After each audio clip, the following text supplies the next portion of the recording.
Why are Christians hateful people?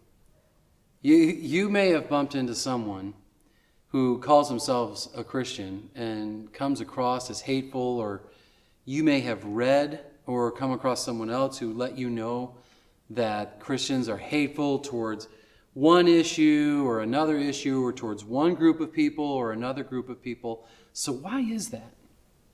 Well, for starters, it's impossible for me to tell you why any particular Christian is hateful. Christians are all individuals, and each acts according to what's in their own heart. Some for the good as true Christ followers, and some for the bad, really working against what Jesus Christ would want them to do. I do though want to share one truth with you that I hope clears up a little bit of what I believe is a misconception that Christians are hateful. And I want to look at the testimony of one of Jesus' closest followers, a man named John, who witnessed Jesus interacting with a very special and wonderful lady, and see what his sights were, what he saw in Jesus, okay? So the story happens in John, the book of John that he wrote about Jesus in chapter 8. And one day, Jesus was approached by a group of religious men who brought to him this woman caught in the act of sleeping with a man who wasn't her husband. She was married. They caught her in the act of sleeping with this other man. They bring him to Jesus. Now, this group of religious men, they did not care about this woman. But Jesus cared about this woman. And in John's story, he records Jesus first addressing the group of men.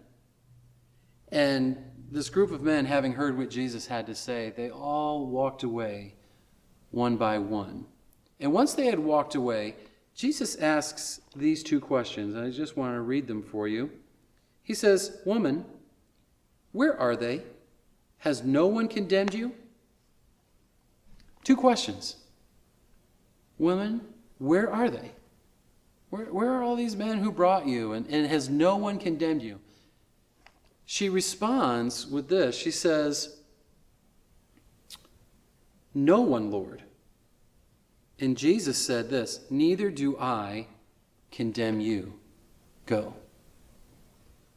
I absolutely love the respect and gentleness that Jesus brings as he addresses this woman. You know, he doesn't seek to establish her guilt. He doesn't identify her with her sin. You know, he doesn't call her names or just talk about what she had done. No, he speaks to her as an individual. And he says, at this moment, "I'm not going to pass any judgment on you." But he does go on to give her an admonishment. And let me read that for you.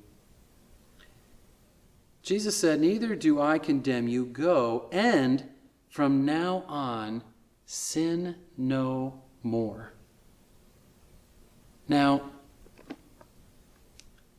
it may upset you that Jesus calls a sin. You may even disagree with Jesus calling adultery sin, but that's not the focus of what I'm trying to share from this story.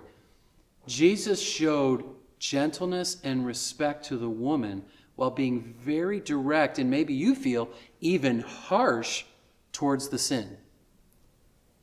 As followers of Christ, Christians are called to be the same as the one whom they follow, Jesus Christ. Respectful and loving towards people, and uncompromising towards what God has identified as sin.